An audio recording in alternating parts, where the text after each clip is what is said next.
Hi everyone, Daljeet Peterson here from astrolab21.com, and in this video we're going to talk about Sagittarius season 2020. So on Saturday, November 21st, the sun's going to move from Scorpio into Sagittarius, and this will begin the third and final phase of fall.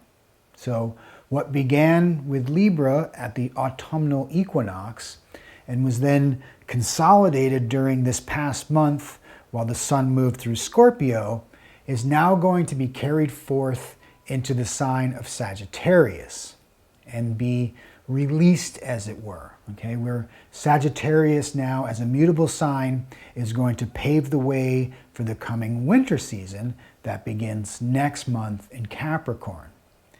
So it is this year, as we do every year, we enter Sagittarius season.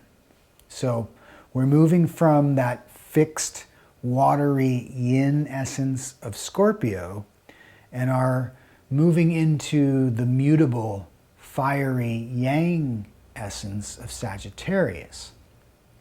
And during the past month while the sun was going through Scorpio, we were all being called to go deeper into ourselves and into our relationships, to explore our own emotional underworld and our own unconscious realms. And it was a very emotional month, I think, made more so by the challenges of our election this year. But hopefully we've all survived Scorpio season and are emerging with some sense of having been somehow transformed by the process, that in some significant way we learned something about ourselves. And now we're ready to move into the light and fire and levity of Sagittarius. And it's going to help us to convert that emotional energy and transmute it into a more spiritual energy, which Sagittarius represents. So we're likely to feel a very palpable energy shift as we move into this weekend, and we get a little bit of a lift, a little bit of a boost from Sagittarius, because if we think about how it's different elementally from Scorpio, what we're now moving from that fixed water heaviness into a mutable fire energy, right? This is a little bit, it's more of a levity. If Scorpio is more gravity, now we're moving with levity. We're moving upwards and outwards. And Sag just wants to spread its ideas like wildfire. It's very inspired. You know, it wants to shout from the rooftops about all the deep wisdom it's just learned and how its understanding of our place in this most phenomenal of worlds, right? It always wants to explore new horizons and discover new purpose and meaning in life, right? This is the Sagittarius energy. Yang, mutable, fire. Now, we can also consider the symbol of Sagittarius, which is the centaur, which is half man, half horse. And this makes Sagittarius one of the three dual signs of the zodiac, along with Gemini, the twins, and Pisces, the two fishes, right? And dual signs have the sense of duality. And with Sagittarius in particular, you have the lower half, which is represented by an animal. So that means that Sagittarius is very connected to its instinctual animal nature. It's connected to the natural world and the notion of natural law, as opposed to the man-made laws, which are more ruled by Capricorn. So it's got this very grounded lower half, and then the upper half is human. And so what it's doing is it's seeking to draw upon its roots in nature's wisdom so it can inform a more human-centered wisdom, right? So this is why we always associate Sagittarius with spirituality and philosophy and religion and cosmology, right? Because Sag is always seeking to understand how we as individuals fit into the bigger picture of the universe. You know, Sagittarius is a very universal sign. Now we can also consider that Sag is also ruled by Jupiter, right? The planet of magnanimous expansion and jovial expression, right? Jupiter's right at home in the sign of Sagittarius. So Sag season is typified by this sense of philosophical openness and kind of a high-mindedness, right? That we're all trying to share and explore this rather gregarious and generous energy. So Sag season is typically a time of the year when we get to explore our fun-loving and adventurous sides as well, right?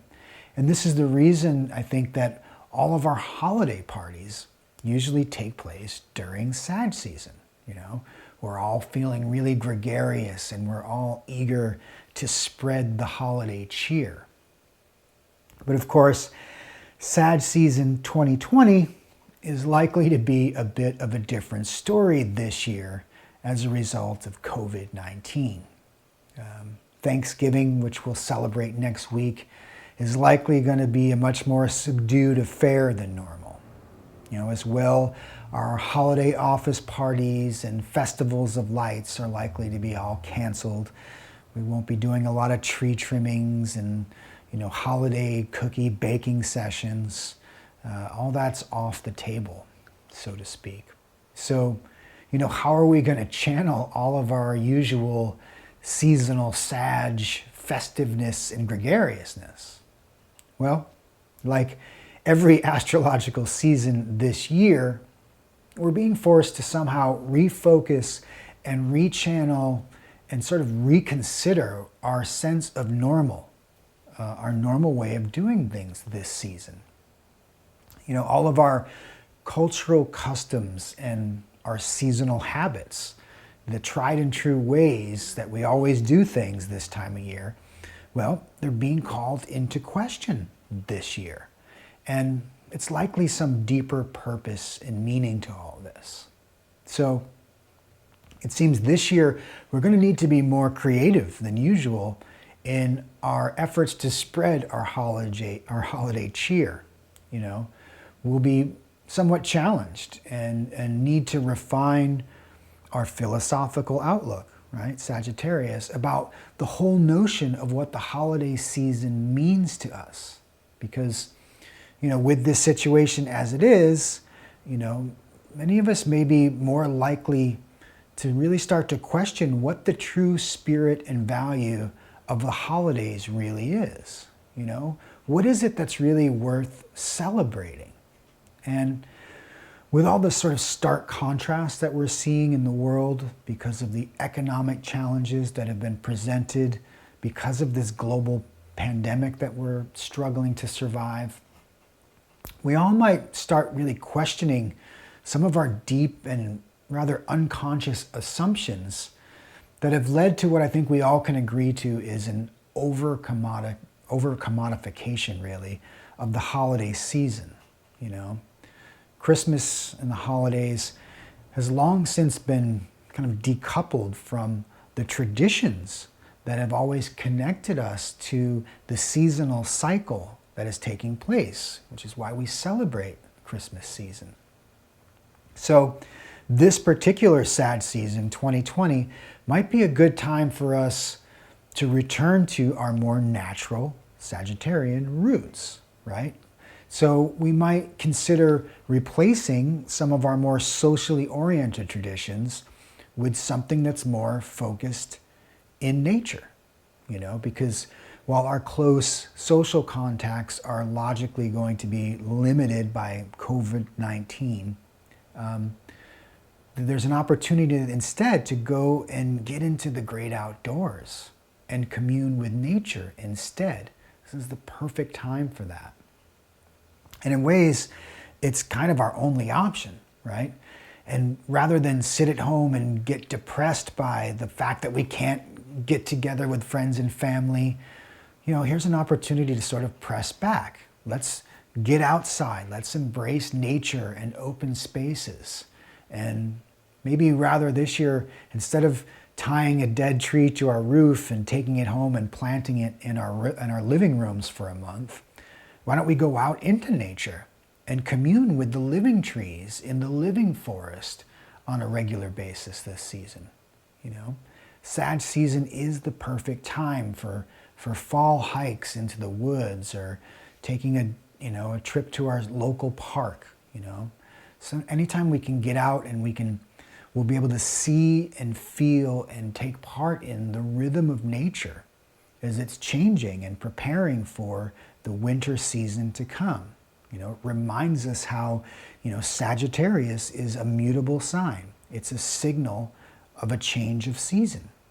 So if we can get out there and breathe the fresh air, really get a sense of what is the true nature of Sagittarius, and answer a call to return to nature, this could be just kind of that physical, that mental, emotional, and spiritual boost that we all could probably use as we move to close out this rather trying year of 2020.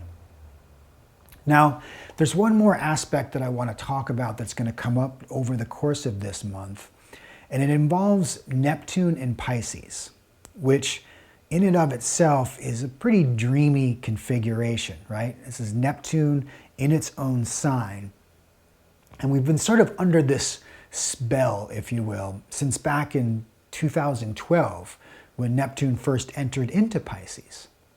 And it's going to stay there in its own sign until 2025. So this is one of those long-lasting, generational types of transits. But during this month, that Neptune in Pisces is going to be square to the nodes of the moon. And the nodes of the moon simultaneously represent our past and our future.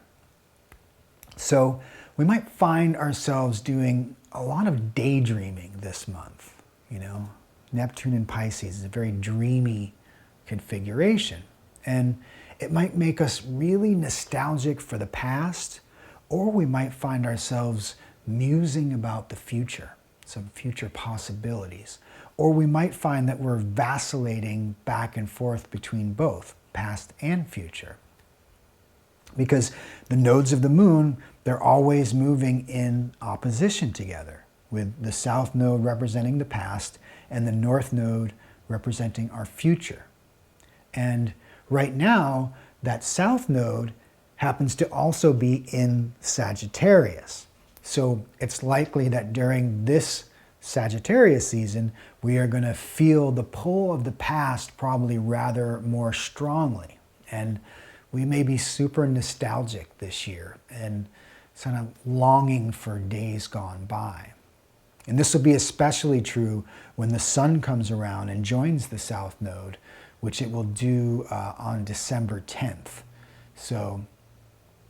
But this configuration is really going to give us this sense of being torn between our vision, or maybe revisioning is a better word, of the past, as opposed to our vision for the future. And with this square coming from Pisces and Neptune, there's likely to be a lot of confusion and doubt and ambiguity and uncertainty. We'll be really questioning what's true and what's false, who and what can be trusted, or who and what is trying to deceive me, right? Sometimes Neptune gives us more questions than it does answers, at least on the surface of things. But what it's asking us to do often is to kind of swim in this sea of uncertainty for a while and learn to start to trust our intuition and to tune into our higher self, right? That deeper voice inside of us. Not that nagging, chattering monkey brain voice. No. The other one, right? The one that we only hear when we learn to really quiet that other voice and settle down the chatter, right? It's that voice we hear when we go deep into meditation, for instance, right? It's the voice of our true self. And by the way, a deep meditation practice would also be something good to either continue to undertake during this sad season and this configuration in particular. Because I think there's this deeper message. There's some sense of a there's a profound download that's waiting for us to access here. We're getting a chance to learn very profound spiritual lessons, particularly about our past, and then to begin to sense a different path forward into the future, right? This is that nodal axis that we're working with this year, in this season, this month. And so, this is happening for each of us as individuals, and it's also happening for all of us as a collective as well.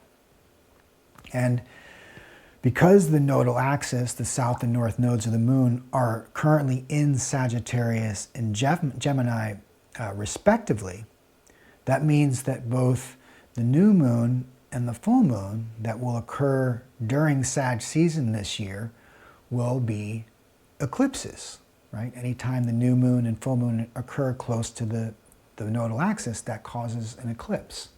So the new moon, which is going to occur in Sagittarius on November 30th, and the full moon in Gemini, which will happen on December 14th, will both be lunar eclipses, which just means that they're going to be even more powerful, right? They're going to serve to enhance and to highlight this T-square that we've been talking about with Neptune in Pisces, squaring the nodes. So this issue of truth versus lies, deception, and past versus future, and dream versus reality. The dichotomy is going to be even further highlighted and amplified by these powerful lunar eclipses. And during the partial eclipse of the new moon on November 30th, we'll also have Mercury there, which will also join the sun and the moon in Sagittarius, right? So now we've got this triple threat of Sag going on. So this is going to kick off what is likely to be a particularly verbal and information-heavy lunar month. And anytime you have the moon and Mercury together, it tends to really stimulate the egocentric, chattering monkey brain of ourselves, that internal dialogue, the incessant monologue that goes on in our heads.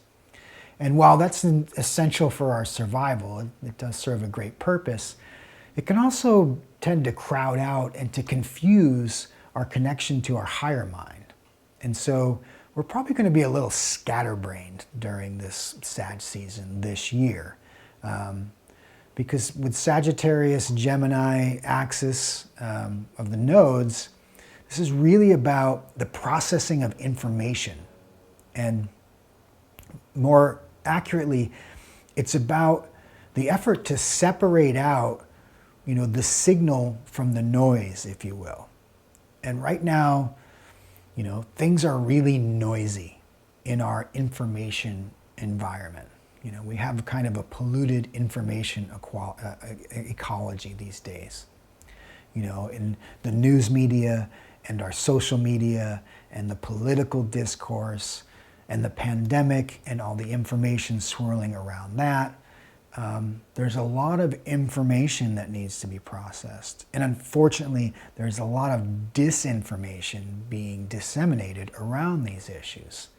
And this stuff can be really distracting, and it can be misdirected, right? And I think sometimes a lot of us just have this sense of our heads spinning because we're just so overloaded by the complexity of all this information. It's really hard to make sense of things. So it's important this month in particular that we find very clear channels of information for ourselves that are going to allow us to formulate our own sense of what is true. We really want to get in touch with our own deeper philosophical, spiritual, metaphysical, or religious truths. We want to get in touch with the things that we hold sacred.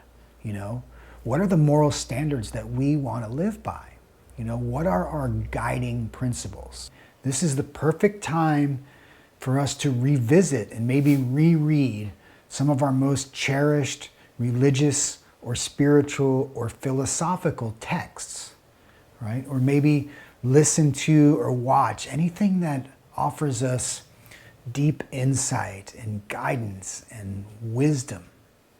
We're all going to need that this Sag season in particular. We're really going to need some chicken soup for the soul, if you will, in order for us to survive this Sag season 2020. And then once you've taken in that source of inspiration, go out and share it, right? Share it with your friends and your family and your loved ones, you know? Maybe let that be the gift that you give this holiday season, by generously offering yourself, by being generous to and with others. Because, you know, that might be worth more than any commodified token of your affection this year. You know, maybe we get back to what really matters this Sag season. You know, that seasonal celebration of joy, of gratitude, of thanksgiving, of holiday cheer. Spread your love, spread your joy. Obviously do it from safe social distances, but, you know, seek to find clever and creative ways to be festive this year, and seek to elevate yourself from the common, the petty, the trite, the selfish, the fear-mongering. There's just way too much of that this year. So we're being called this now at this time. Let's elevate. Let's move to our higher truth.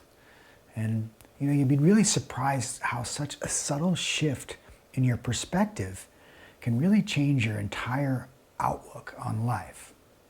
So on that note, I want to wish everyone out there a safe and happy holiday season, and a joyful and inspired and fun-filled Sagittarius season. So get out there, enjoy it, be good to one another. And until next time, Sat Nam, and happy holidays, everyone.